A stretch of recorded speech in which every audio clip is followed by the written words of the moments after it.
Well, good evening, everyone. This is Michael here in Finland in the Temple of Silence, and I'm substituting for Tuija, who would normally do this broadcast, except that she's at the Arcane School conference in London, and I think it's very important that we, people who study esotericism with application and with sincerity, do everything we can to make positive links between ourselves, between the various groups. And that's what she's doing there, and we've had people, and always do, from the Arcane School, from the Lucis Trust at our conferences, and from the School of Esoteric Studies and Meditation Mount and so forth. So we're all interlinked,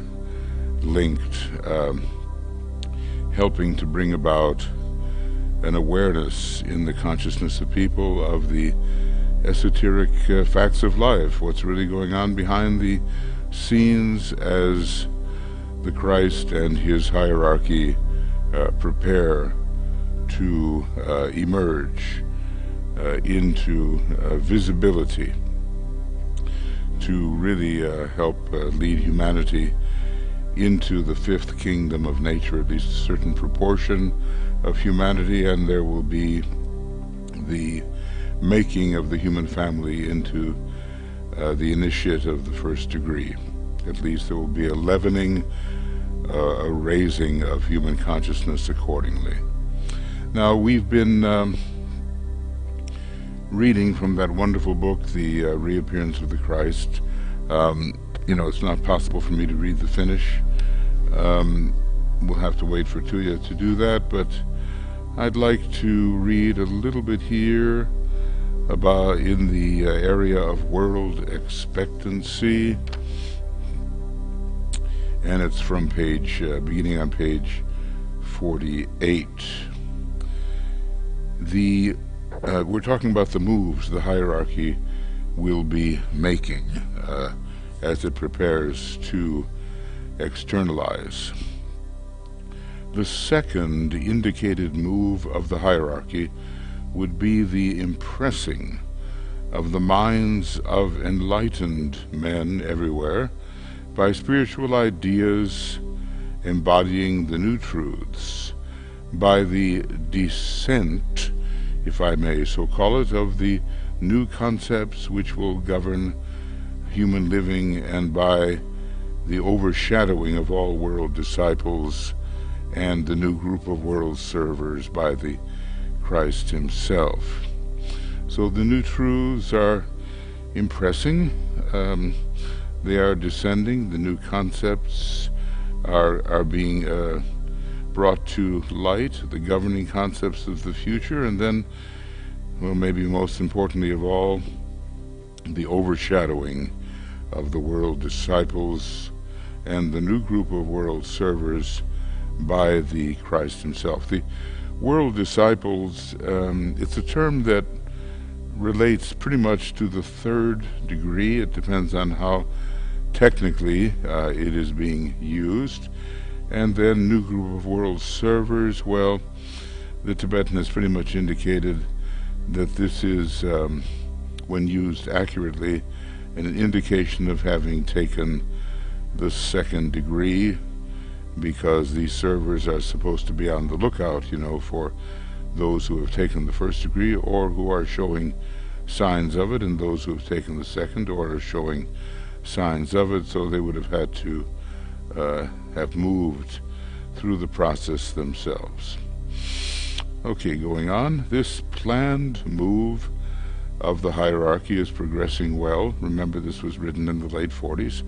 Men and women everywhere and in every department of life are enunciating those new truths which should be the future, which in the future should guide human living. They are building those new organizations, movements and groups, large and small, which will familiarize the mass of men with the reality of the need and the mode of meeting it. They are doing because they are driven thereto by the warmth of their hearts and by their loving response to human distress. So we can see, I think, the softening of the human heart, its livingness, that particular center being expanded by the rising of energy from the solar plexus into the heart center is a great necessity in engineering these new modes of thinking and speaking and influencing. So without formulating it thus to themselves, they are nevertheless working to bring into visibility the kingdom of God on earth. In other words, they may know very little about this from the technical occult standpoint, but they certainly are doing the work that will be required to bring the kingdom of God, the fifth kingdom, into externalization on the earth. We are making this big transition. Long ago, there was the tremendous planetary initiation where we saw animal man become the true human being. Maybe that was begun on this globe and in this chain approximately 21 million years ago, and now, much later, here we are beginning to move into a new kingdom. So he goes on, no denial of these facts is possible in view of the multiplicity of organizations, books, and speeches. Okay, well, there's more, going on, but I think this gives us enough to think about. The new ideas are on their way. They are impressing. They are being enunciated. They are influencing.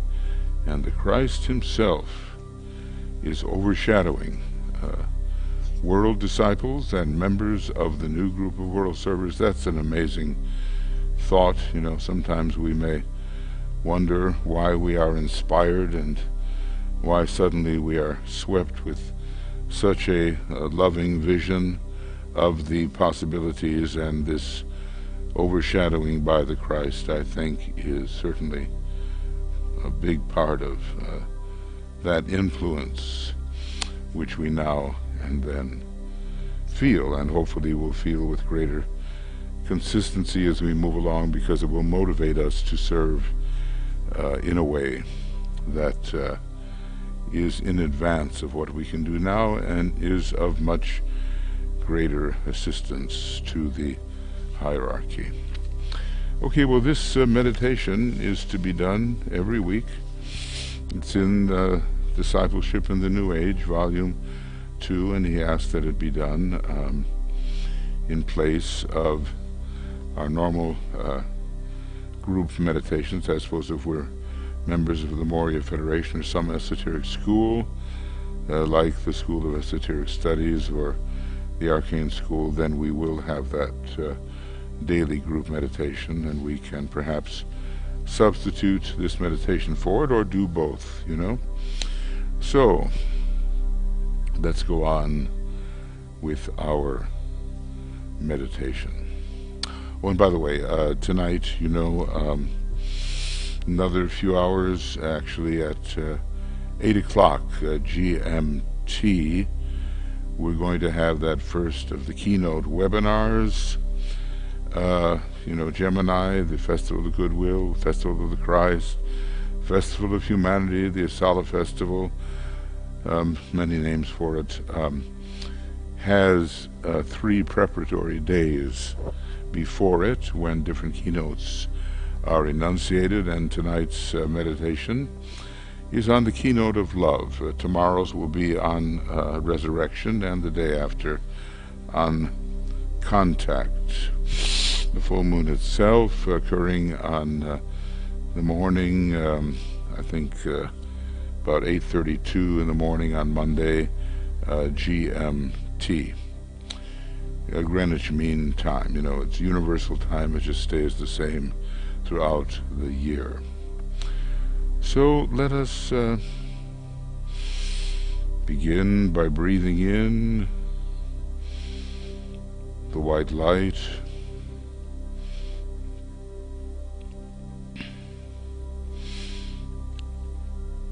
and we see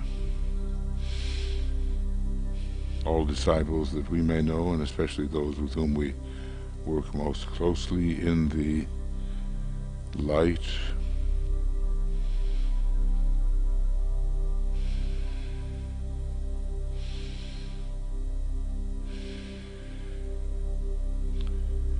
And we have a triangle, or a few triangles, or many triangles. We just allow that image to come up of in general, the people with whom we are working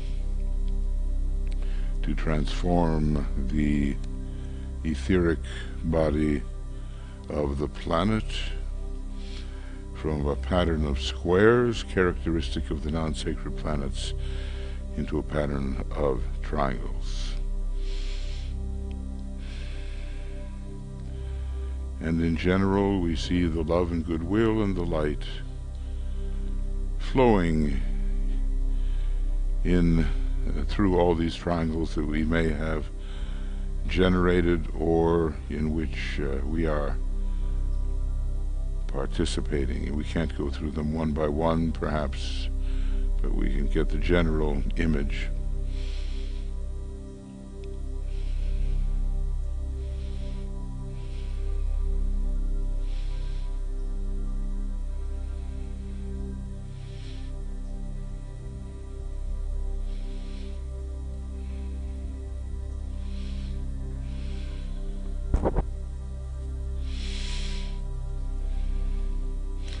And it's important for us to live in that flow of light, of goodwill, which is love in action, and eventually, whenever the time may be, of the will to good, the will itself will flow through these triangles, but meanwhile we have a lot of work to do. So we achieve then some personality quietness,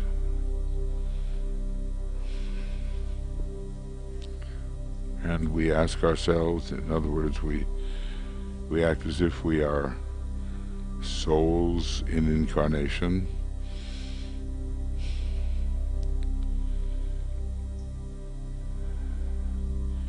and as a soul in incarnation which knows more, feels more, sacrifices more than we do when we are simply being a personality, we ask ourselves the following questions.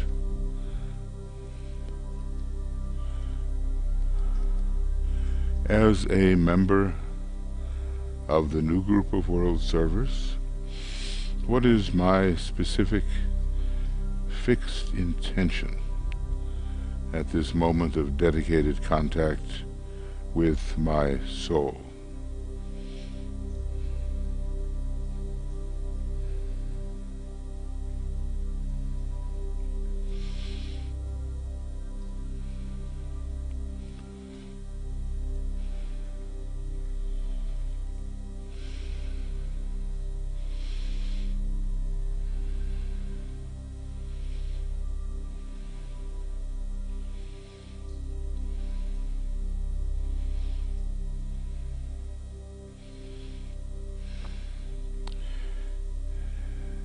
Going on, is my concentrated, expressed personality purpose in line with hierarchical intention as far as I am permitted to know it?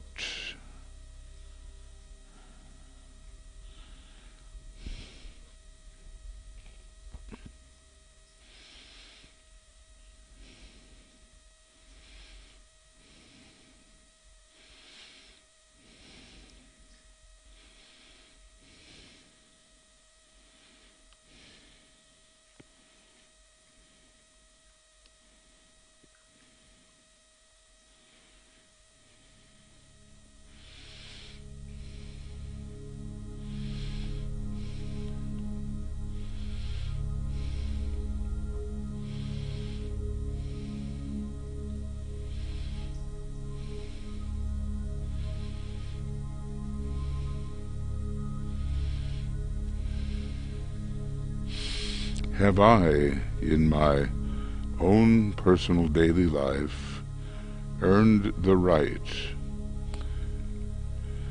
because of definite effort, and perhaps not so much because of success, to stand with those servers who are now undertaking the work of preparation?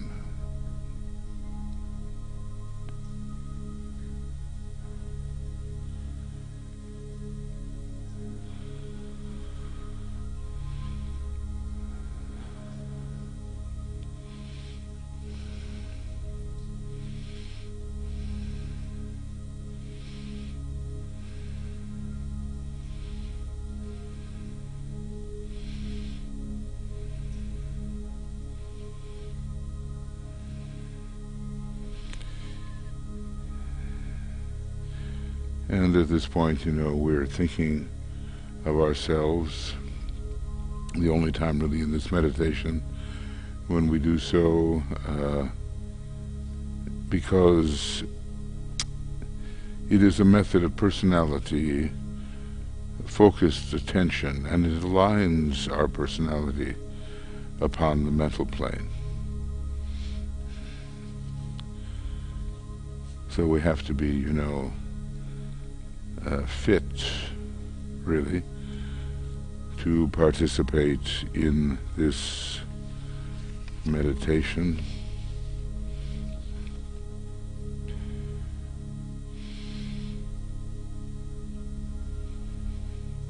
Hierarchy needs cooperators, and we've been shown the way we can become cooperators.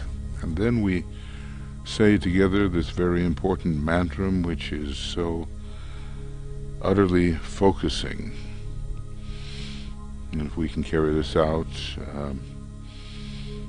then we are really cooperating with the hierarchy. So, forgetting the things which lie behind, I will strive towards my higher spiritual possibilities.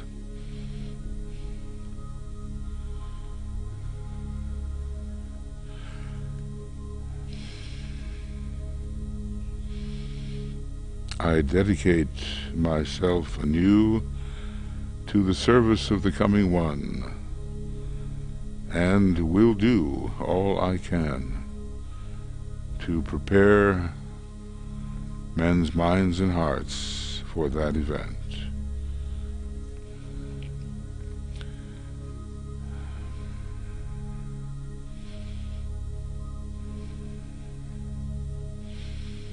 I have no other life intention.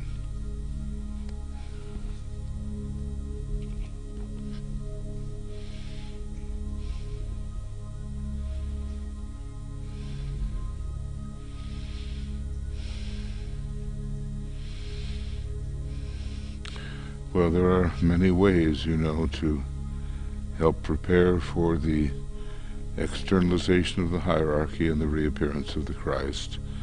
According to the ashram we are approaching, or with which we may be affiliated, and the general second ray method is through some kind of education,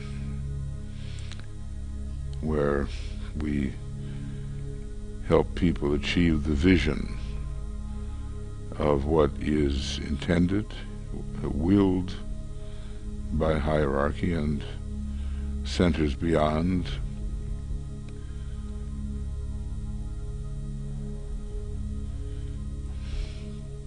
It can make such a big difference in people's lives when they really catch this vision. Now we visualize the world situation as best we can, and in terms of our major world interests, and with what knowledge of world affairs we may possess.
And we see, visualize the mass of human beings everywhere, glowing with a dim light,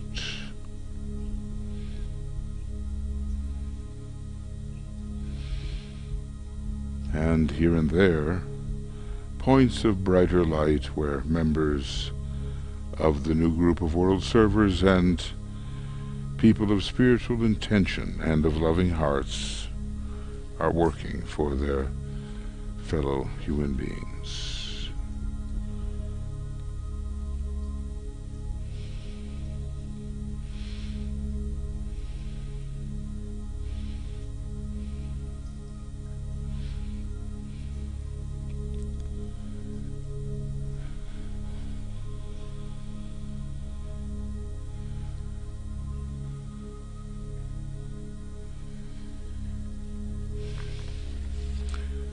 And then we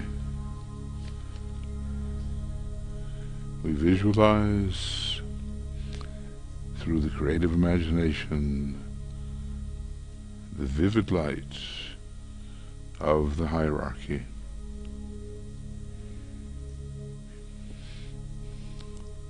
streaming towards humanity and merging slowly with the light which is already in humanity.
And then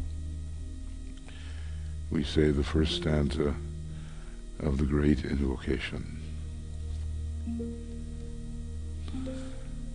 From the point of light within the mind of God, let light stream forth into the minds of men. Let light descend on earth.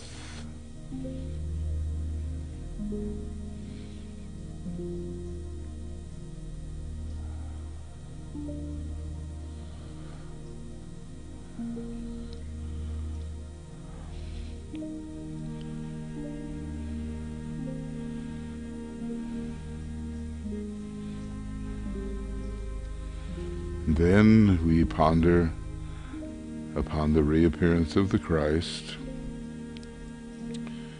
and we realize that no matter by what name he may be called in the many world religions, he is still the same great identity.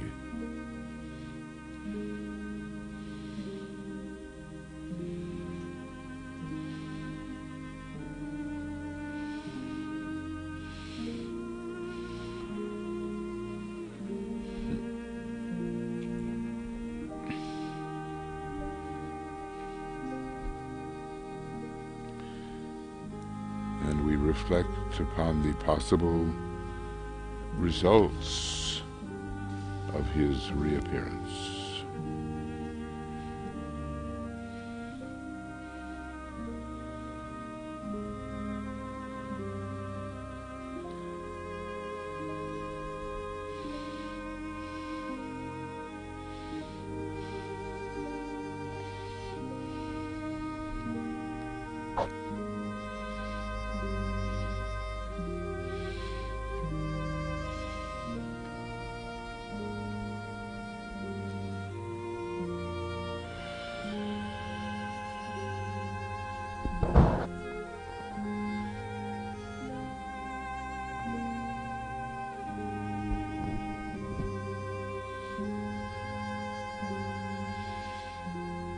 We sometimes may wonder why he does not appear before this to his loved humanity.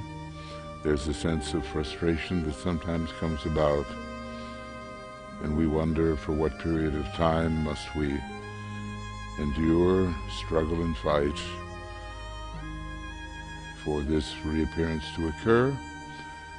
But the reply comes, and that he will come unfailingly when a measure of peace has been restored,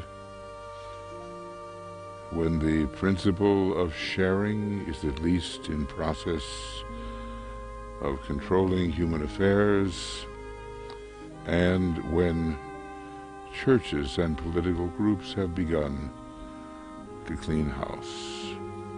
Then he will come, then he can come, and then the kingdom of God will be publicly recognized and will no longer be a thing of dreams and of wishful thinking and orthodox hope. So with this in mind, we say the second stanza. From the point of love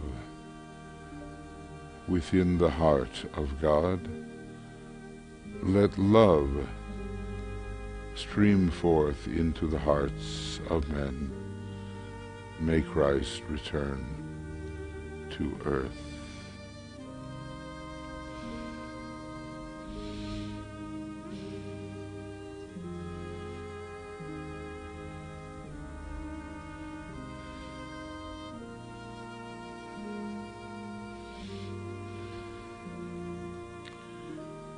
And we endeavor to concentrate our fixed intention and to serve and spread love in our surroundings.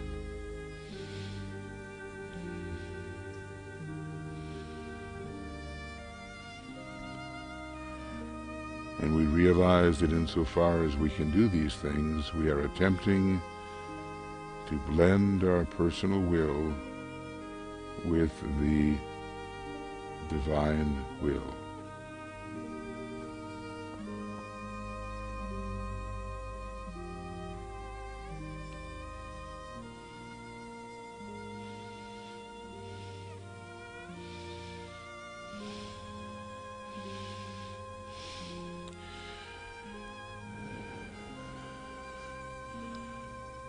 And we say then the third stanza, having to do with the will. From the center where the will of God is known, let purpose guide the little wills of men, the purpose which the masters know and serve.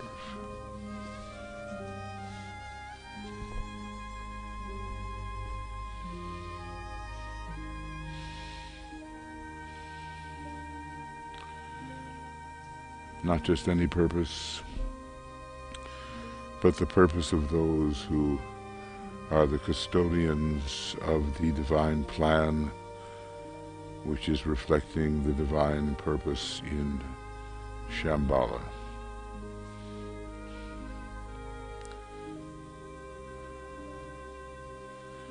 So as we lay the practical plans for the coming week, what will they be?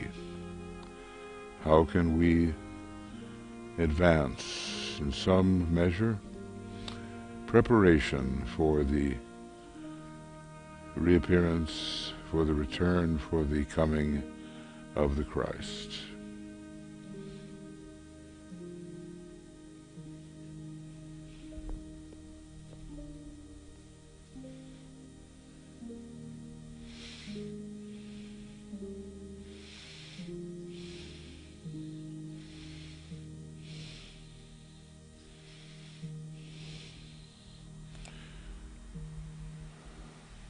All of these are inner esoteric facts.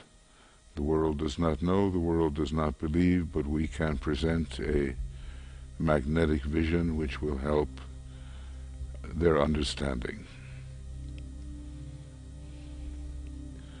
So let us respond to the vibration of the Christ.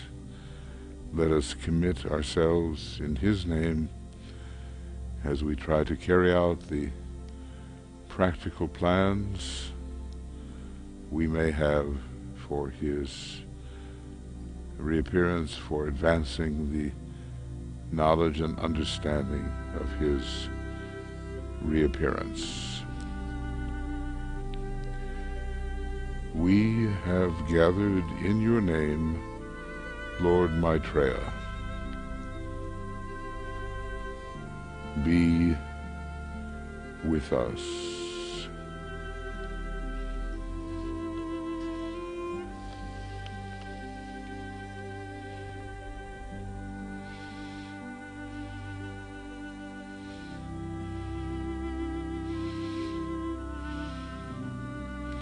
And we will sound the Om 3 times internally, inaudibly, confirming our intention to do all we can to advance the understanding of who the Christ really is and what his reappearance will mean to humanity.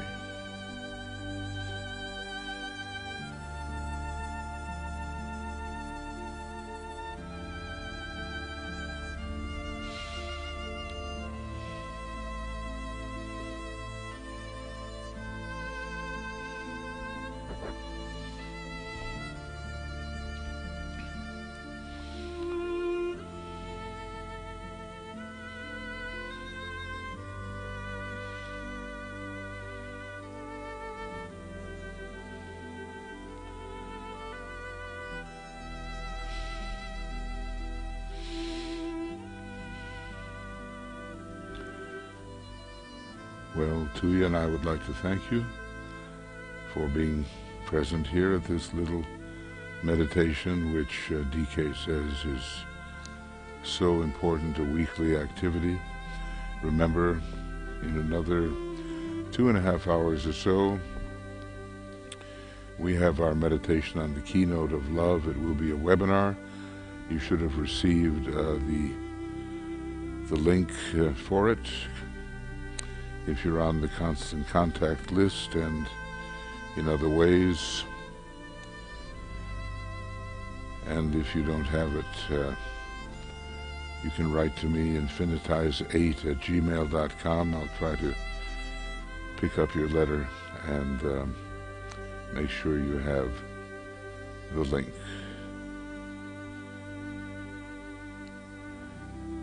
So we have a very strong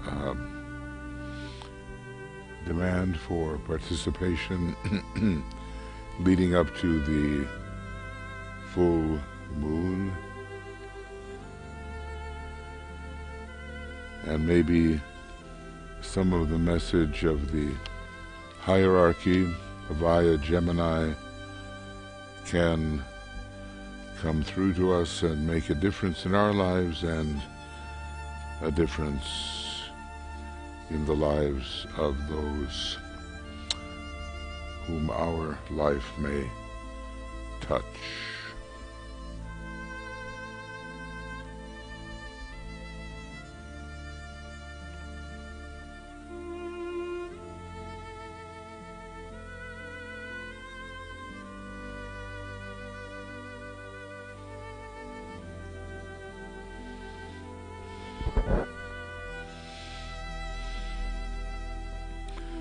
We will close then with a song from the Return of the Christ oratorio, likening the Christ to a rose, the fullest flower, the most advanced flower in the vegetable kingdom, and of course it also plays upon the word a rose, meaning the resurrection.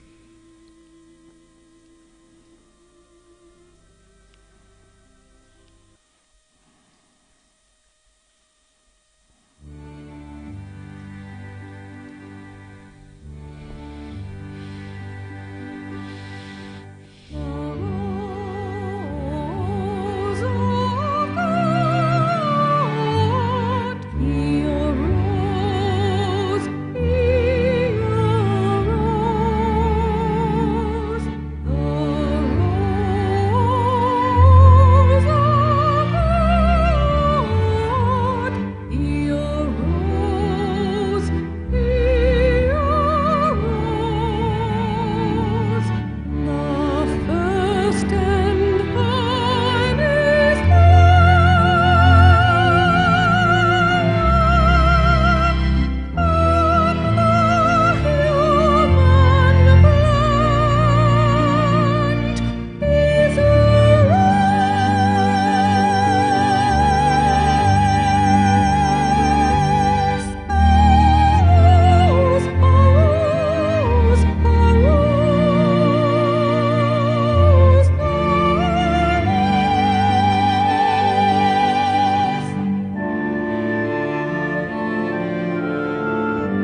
God.